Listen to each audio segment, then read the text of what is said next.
Hello, and welcome to Waking Up Conscious Discussions about Our Changing Reality. I'm Carolyn Greenleaf, and my special guest today is musical Jennifer.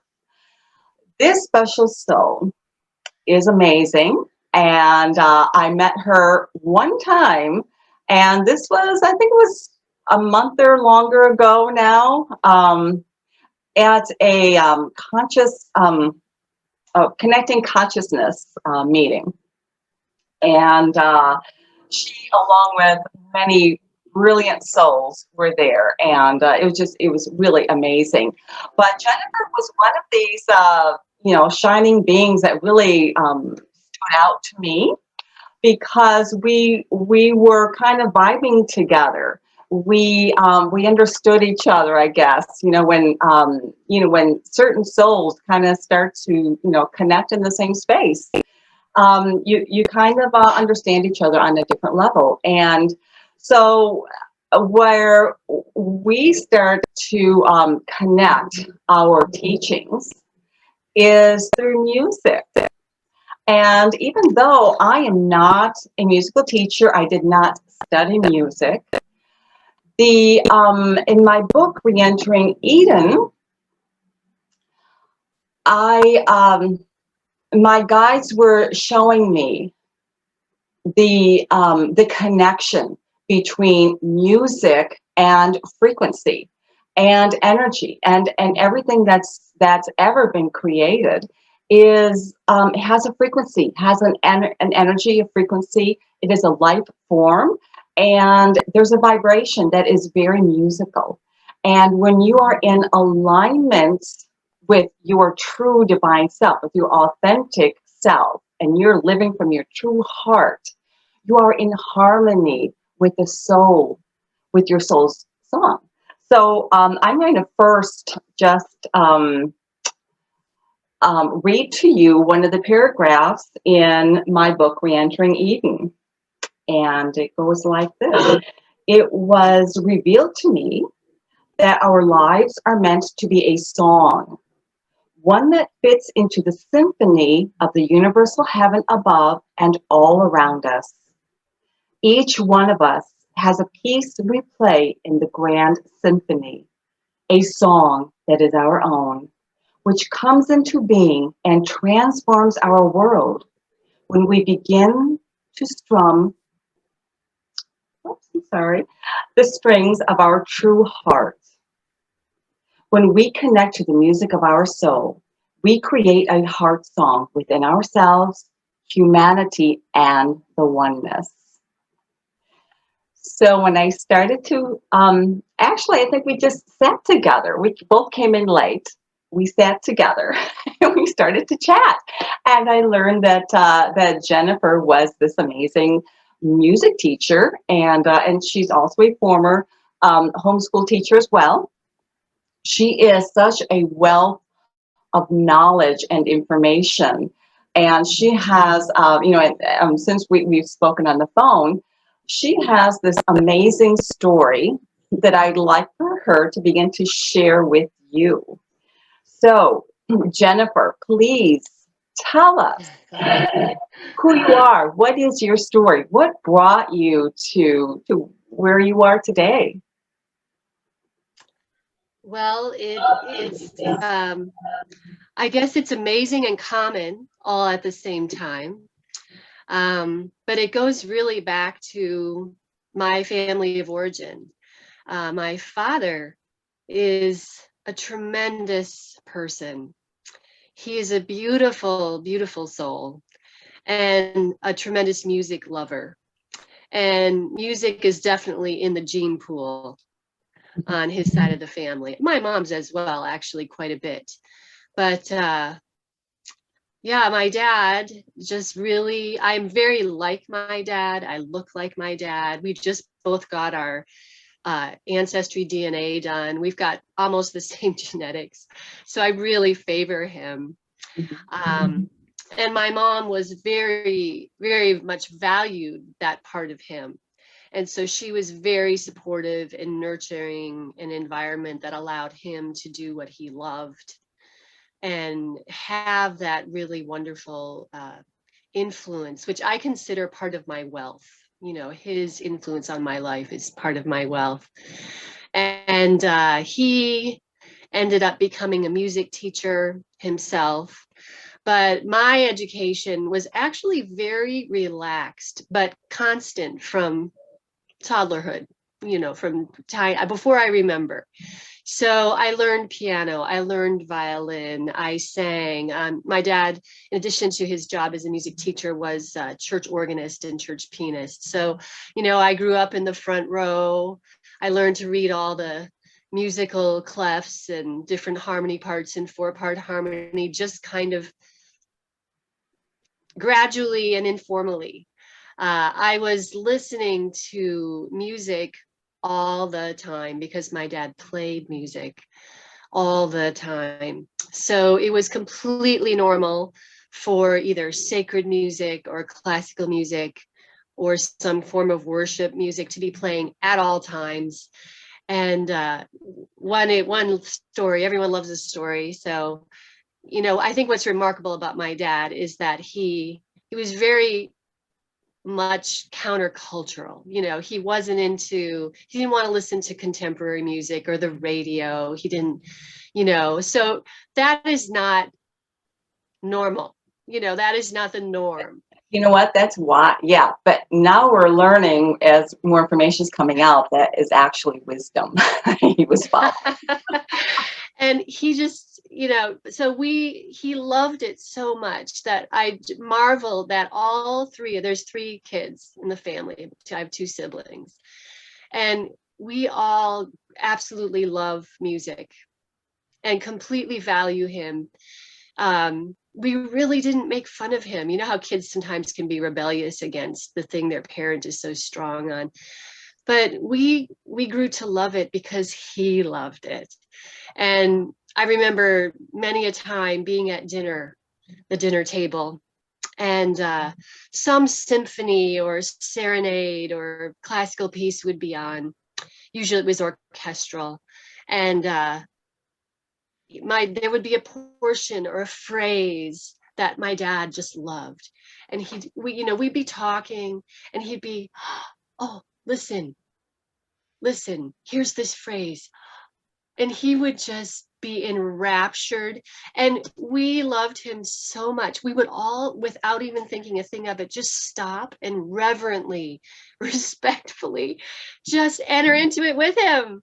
Yes, So yes. the underlying love that he had for music. And Well, I really believe it was his love language with God, you mhm. know. It I was think so it's a passion too, because yes. when you are, you know, you're in alignment, you are in that flow, that divine flow of creation. And another thing that I was told too is that, you know, when you're reading something or singing something, it's about the space between the words or the notes. That's where the magic happens. That's where the energy comes out.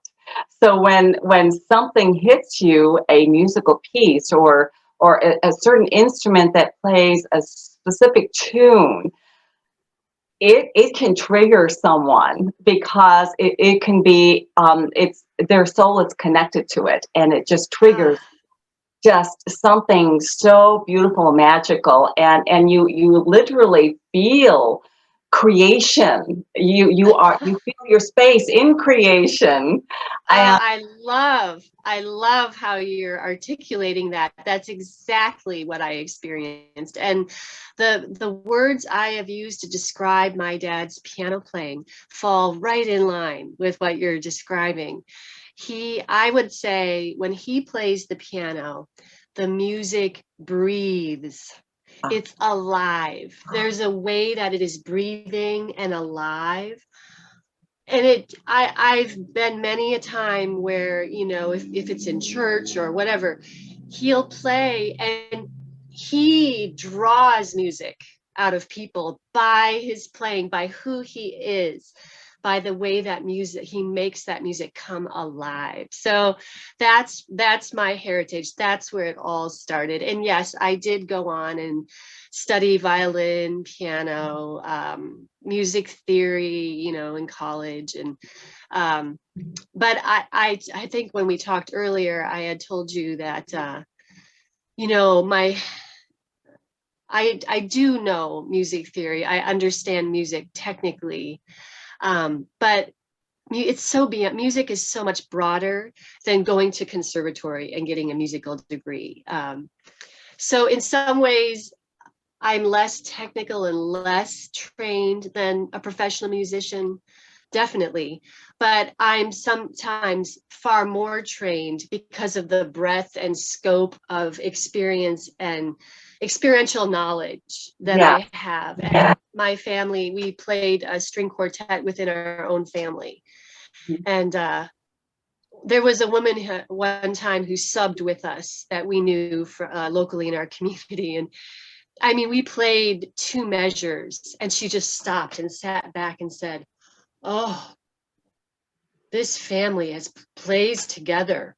She, you know, she just literally had to stop because we never really talked about the technicalities or count. I mean, to some degree you have to, but Yeah. we just were in communion. And still to this day, whenever we are able, we all live far away from each other, but when we do come together, especially at Christmas, we all bring our instruments and we play together, and it's just a highlight. At times I move to tears because, you know, I miss it, just having that deep level of communion and connection with family. It's very Yes. joyful. You know, and I was told that many times when we are too focused on the technical and someone has been schooled a little too much, they put themselves in a box, and it actually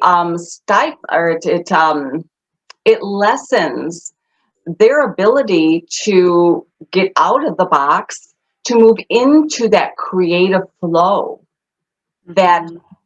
because we are beings of creation, you know, and creation is an action word.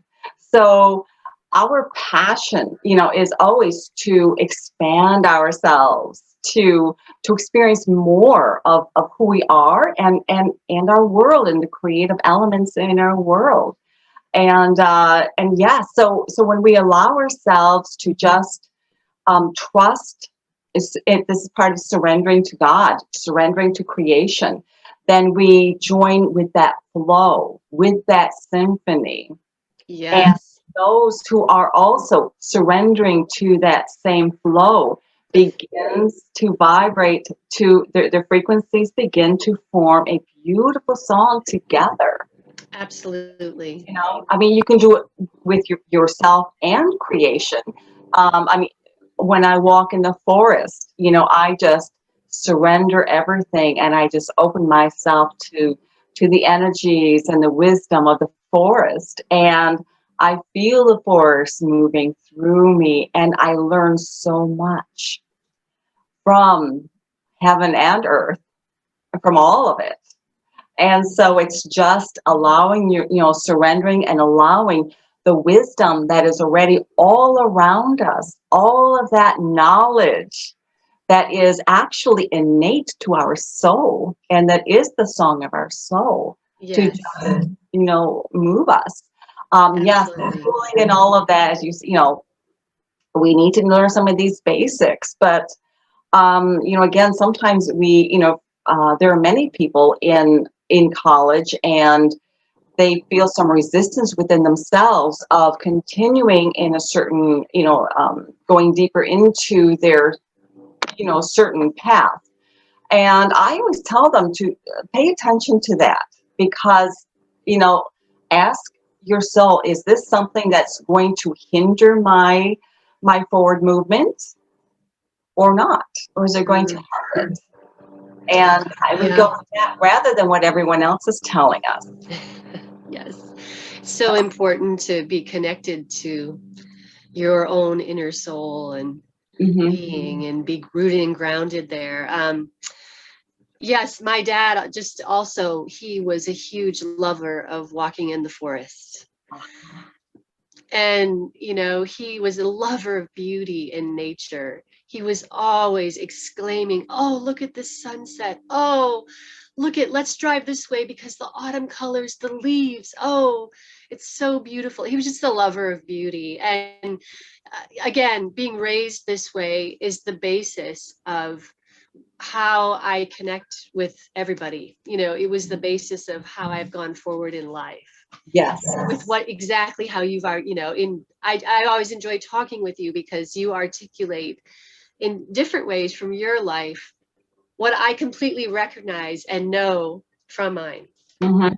Yes, yes. And this is part of our opening reality, our true reality that we are really moving into. I call 5D reality is it's based upon oneness. And we, each one of us are part of creation, and we're like a unique snowflake. We have our own unique beauty, and the way that we see and interpret the world, that is, it's right for us, and it does have its place. It's in tune with everyone else's when they are also aligned with their soul's truth. Mm. And so all of these different pieces and visions and understandings, as we move forward into our new reality, these pieces, they come together, and we start to our world opens up, because some of the understandings, or the way that we, will be illuminated even more so as we are talking to another individual who is aligned. That's where the two of us, as we, your information as to my information, and my information as to your information. So it's just, we're creating this we have our own masterpiece, but it becomes an even bigger masterpiece when we're adding other people's visions and knowings, and it's amazing. It's rich, it's wealth, it's it, joy, it it's is. really It the is. only way to live, you know, and it Yes. really, this is how I form friendships. It's, Hmm. I, I'm really living from right from here, Hmm. and just, I guess, putting my radar, or however you want to describe it, out to understand who I am connecting with and Yes. vibing with. And Yes, because yeah, and it's all about connecting within. That's where it starts. To me, that's where it ends. So many people in the ego-based world, 3D reality, they have been trained to plug into the outside world for approval, for their beliefs, for direction, for everything. And I see that as, now you're disconnecting from your soul's truth that is within, and all of the creative possibilities that you are always connected to, all of that wisdom and all that. mm, And I also wanted to say that it's all about creativity, I believe. And creativity is expressed through art, music, through anything that you're creating. It's cooking, the way that we teach, the way yeah. that we, um, you know, um, are connecting with our children, our grandchildren. It truly is. And if you look at it, there is a musical, um, you know, vibration that is, it's in everything. It's in everything. So when we connect within, we're automatically connected to all creation, to God, to whatever it is that we're doing. And we're in tune with that. And it's absolutely amazing. So um, I see this as, this is the reality that we're moving into. We're moving into our divine truth. For those who choose to be, in this reality. And Yes. I just see it as absolutely so exciting. Uh, you know, Yes. it's what Yes. many of us I have been waiting for, we've believed, and we've had faith that And we know that this exists. And we Oh, know yes. that humanity can move into this. They can move back. They can reconnect. They can move into that flow. They can feel that music that is within them, that is of them, and that joins with the symphony of creation and all the rest of humanity. So, yes. It's beautiful. In my teaching, as you know, how this is sort of manifested throughout the rest of my life is, I am a performing arts teacher, music teacher, but really exactly what you're talking about is my passion as a teacher, to be moving, to be awakening and trying to enlighten children to know, to recognize themselves, to know themselves, to learn themselves, the choices, the forks in the road they have, the possibilities they have. And some of them love performing arts class and other them hate it. And that's doesn't matter to me. I'm trying to open their eyes to, oh, that's all right. You don't have to like this class, but don't close yourself off to all your possibilities to learn through this experience. What you might learn is that you don't like it and it's not your thing, but you can learn how to appreciate someone else who this is their thing. Or at the very least, you can learn how many choices you have with areas that you feel uncomfortable with yourself. Mhm. There's just so really that vein, that's really the underlying thing propelling what I'm doing in the classroom, is to help children enter into that and recognize that in themselves. Yes, absolutely, absolutely. And creation speaks to our innocence, the child Mm. within. So a lot Mm. of my teachings, and as I'm assisting people to reclaim themselves, their truth, it all comes back to the innocence, the child within, healing. That's That's where we begin to disconnect, and connect to the outside world. And it stopped. All of a sudden, it stopped that flow because we're not there, and we're not in alignment. So what you're doing is helping children to know that that this is a good thing, that oh that yes. that flow that is innate.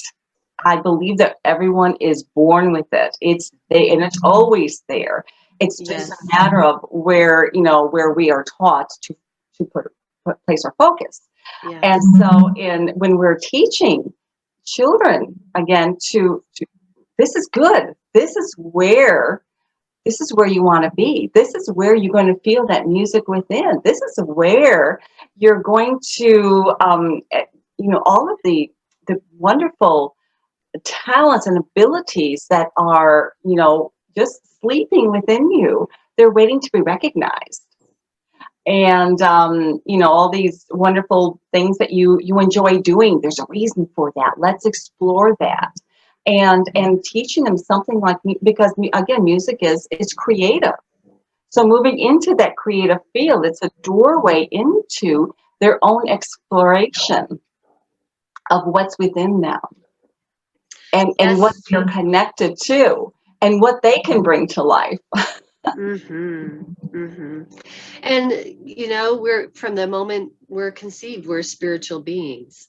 So that's very much part of what I'm trying to awaken in them as well. That, you know, it isn't about outward actions. It's about them, how they are thinking, what they feel, what they choose, how they act on what they think and feel and choose. And yeah, it's very true.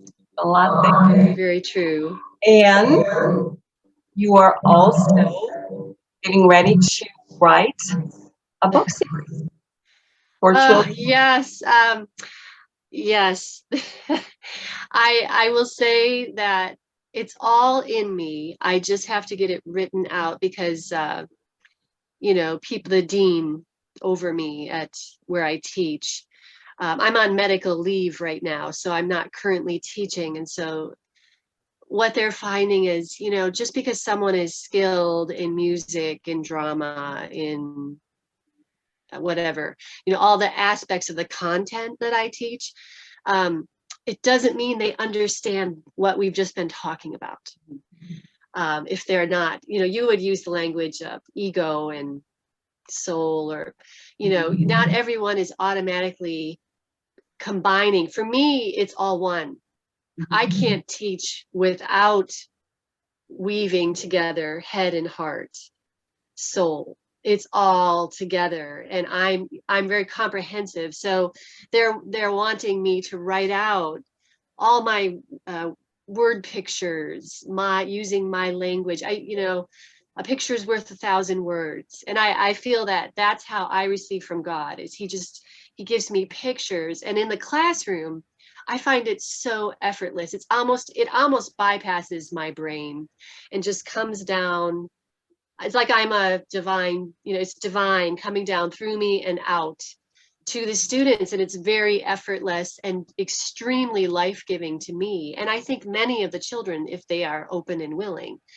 However, writing it is a bit more challenging for me. So that's a new thing I'm learning is, okay, how can I articulate this in a written form, and hopefully also with pictures. I have a good friend who's an artist, and she's a soulmate. So she's the perfect person to be working with.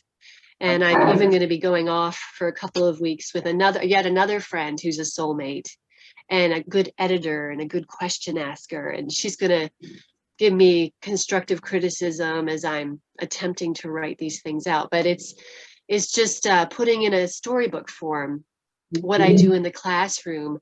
That's sort of the unseen underlying. A lot of times in curriculum for school, this aspect gets overlooked because curriculum tends to focus so much on content and technical things. I think academia always seems to fall in that direction, and I don't mean to say it's always bad. There's certainly a place for that. But what I'm writing, a lot of times, so many parents will come up and say, or other teachers will say, no one talks about this. No one talks about this. I'm so glad you're giving these pictures and giving this language, because it's sort of something that when you talk about it, people who are in tune or have a level of recognition, they recognize it and they go, oh, yes. But no one really makes a point of specifically teaching it. I shouldn't say no one. That's far too strong. I'm sure there's people in the world doing this. Not many. But that is what I hear, is that not many. And it's hard for me to understand that, because as I said earlier, it's so connected for me.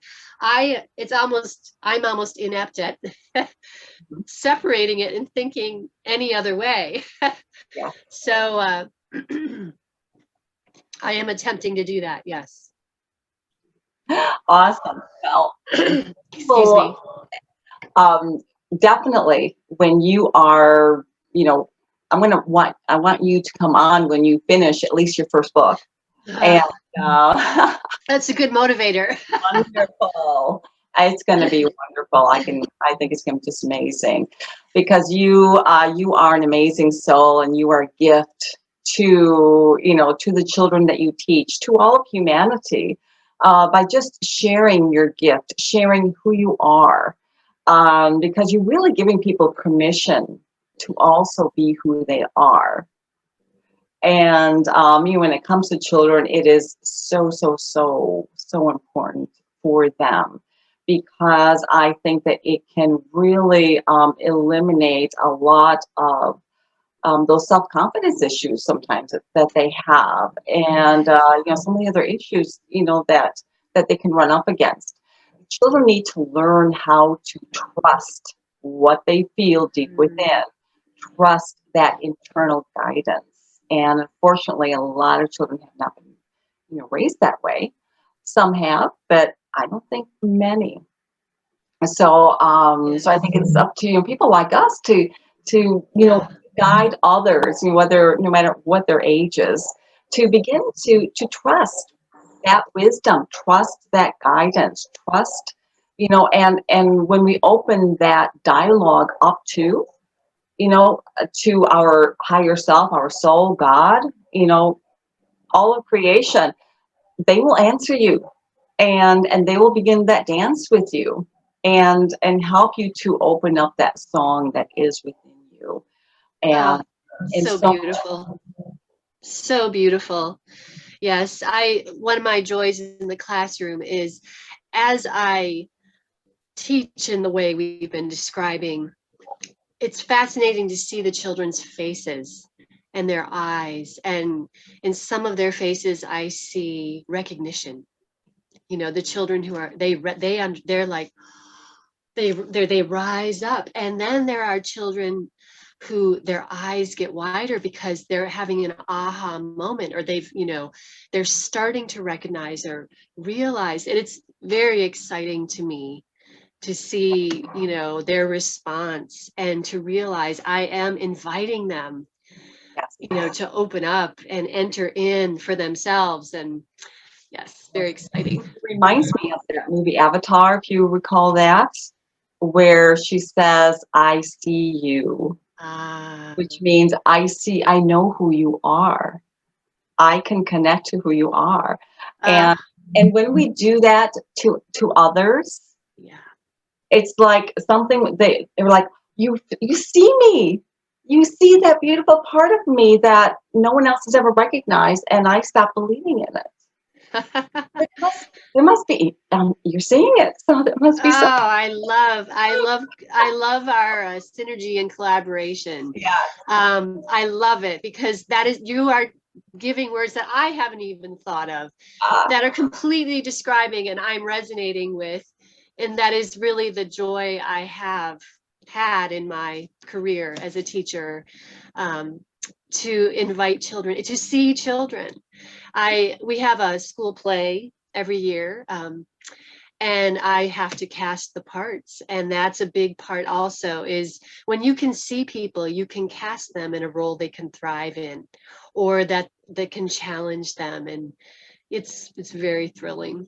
yes. So I can only just rejoice and say how much I've enjoyed your uh, affirmation of me. It strengthens Uh, me. Anytime, and as you're writing as well, because I've also had the challenge of how do I write this information I'm receiving. Yeah. so I can kind of help you a little bit in that respect too. So Well, um, thank you. yeah, Thank you so because much. we are here to help the world. So I think Yes, that coming together and helping each other out, it's just part of what we do, and I think that there's so much joy in that. so Because much. we're here, what we're designed to do. Yes. So we're about at the end of our time, but I would like to okay. You had also mentioned that you have a medical condition and you are on medical leave. Mhm. And when I met you, you talked about it and you told me something that you were doing that was actually healing you while you were doing it.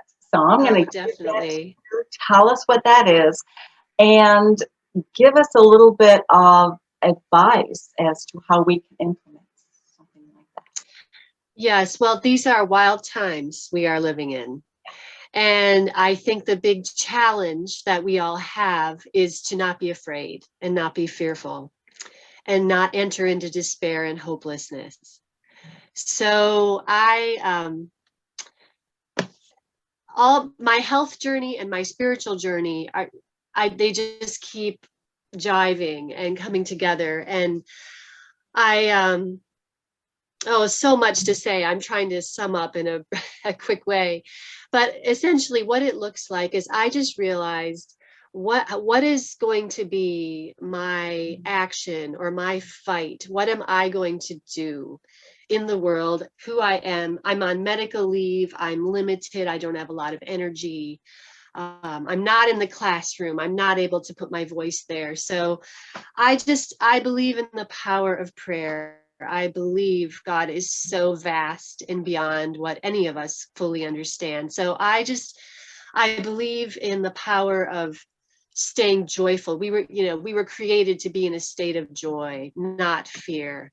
And all your language of vibration and frequency goes so far down. And also in my classroom, children perform terribly when they're in a low vibration.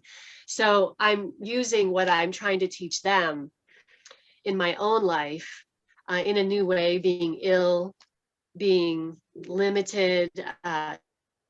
And so I just decided, when I have energy and the air quality is not really bad, I am literally walking around my block, my place of employment, and I walk around government buildings. I sing. I basically come and I say, all right, I'm here.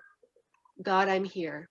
And I am going to praise you. I'm going to thank you for every possible thing I can think of. Sometimes I'm quiet. Sometimes a spiritual song or a hymn comes into my mind and I sing it. So I've started singing or humming a lot, or speaking prayers, speaking scripture, whatever falls down and in, I speak out, because I think it's words and belief and faith has power. And so I'm kind of doing like the Jericho thing, like in the Bible, that they used music. They marched around Jericho and they were singing, they were playing trumpets, they had music. So I've just decided, okay, I'm going to surround where I am, my territory, with all these things, and claim God's sovereignty, God's power, God's might. He is, pardon me, God is in control.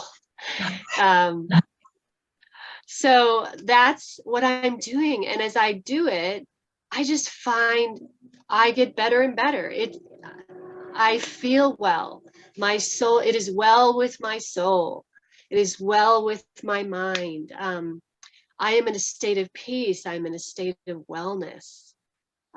I still have issues, but I'm also choosing to believe that I am being healed, by doing these things, by being in the presence of God, by just literally being with Him with me, in me. Um, I don't know how articulate I am being, but that would be, if you feel helpless or if you feel fearful, please, it's so simple. How many people do you see exercising, walking around, running? Go around places you love, go around your block, the people in your spheres, the people in your circles. And you're not singing to them. I mean, you're just singing to the community. So it's not. No, I'm not going up to individual people. If you don't. Pardon? I'm not going up to any individual people. No. Right. It's just you are praying for the community. You're praying for humanity. So it's, so it's not like something that's forced upon. You know what I mean? So. Oh, no. It's very much just me. And I confess that I often carry my phone. Okay. And if I am, in public or people would see me across the street, people are always doing this. So I'll do that. Yes. And, it's so powerful. And, there's a doctor that proved this too. Dr. Emoto. He was featured in the movie that came out in the early 2000s called What the Bleep Do We Know? He was a doctor out of Japan, and he proved scientifically, we don't have time to go into all of this, but he proved that, he would take samples of water that was from polluted bodies of water, and he would take some of it and make a, in a vial, and then some of the same sample in another vial. And the one that he would tape the word love or thank you on it, and then take a sample of that in a petri dish freeze it, and then examine what the crystals looked like under a microscope. And the ones that had the words written, love, thank you, something positive and beautiful, they were absolutely beautiful crystals. Versus the ones where he taped the words sick, ugly, I will kill you, something, evil. They were just very, ugly looking um, formations. Okay, so there's a huge difference, huge difference. And then they began to pray or, pray and give blessings around bodies of water that were polluted, taking a sample before and after. And they found that the water was becoming healthier just by people, with their intent, with their Yes. voice, with with the vibration. It's all about setting that vibration, and you're bringing that into its true healed state. Ah, Because I believe that because we're all essentially we are beings of creation. No matter what's happened to us, no matter what we've done, our core being is we are from creation, and that is perfect. And so when we are in tune and we are recognizing that love, gratitude, praise, just all of this, we are moving back into that healthy state of being. So the point is that our bodies are made of between 70 to 90% water, depending what part of the body you're talking about. So he's saying that our thoughts, our beliefs are affecting the health of our own body, literally. absolutely. Yeah. So when you're saying that, the singing, I've noticed that when I'm performing or doing, meditations. Wow. I mean, it's so powerful. Just that vibration because you're in tune. You're in tune when you're there, when you're using your voice, when you are just completely in alignment. It is so incredibly healing. And it's not just to the self because we are connected. We are always connected. It's a healing that is affecting our neighbors, the neighborhood, our city, our states, our nation, our Yes. world. It just Yes. is a ripple effect. And of course, our families. So what you are doing is it's innate and it's beautiful, and I hope more people start to do that. So do I. That's why I thought, absolutely, I'll come on your podcast when you ask me, because this is how I feel I'm serving my community, serving the world at this time. And it's really very simple. It's It's not amazing. hard. And That it's actually will make you more joyful. It will make you more joyful, and it will bring health to your body. My lungs are weak and my lungs feel so good. And I've learned to recognize the pitch or the place where I hum and sing, the pitch of it, how low, how high, where it feels really good. wow. And you will discover that, and I think one of the gifts that I had is that I was raised in an environment where I recognized, my body is a temple. My body is a temple for the Spirit of God. And I was encouraged to do that actively through singing, through playing music, through speaking. And I just hope people will be willing to feel a little awkward at first, because we're so used to listening. Music is done for us. We listen to all this music that's been done for us. And that's a great place to start. If you have a song you love, sing along with it. But also realize that's the beginning journey for you to find the music of your own soul and what will heal you and bring you great joy. Absolutely. I can see many great things coming out of you, Jennifer. And we'll talk more about it when we're done. But I definitely, I would love for you to, to come back on when the time is right. And thank you so much for sharing your passion, your wisdom, your talents and what you're giving to our beautiful children and to the world. So thank you for being you. Thank you, Jennifer, for just surrendering Oh, and just I am for deeply yourself to just blessed. be. So Well, 1,000 thank yous to you for your invitation, for your valuing of me, and asking me to be on your podcast. It was my honor and joy. oh, it was my honor. Believe me. Thank you so much. And let me see.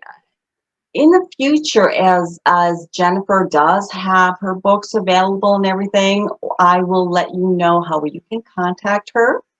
But at this time, we're going to just let her, do her internal work and allow that to blossom Yes. into something truly amazing. But we're going to keep our eye on her and just kind of follow her along her journey. Okay, I like that idea. I like that idea. Okay, so you can take us on your journey with you. Okay, so thank you so much, everyone, for tuning in and watching us. And until next time, abundant blessings, and may the music be with you. Thank you.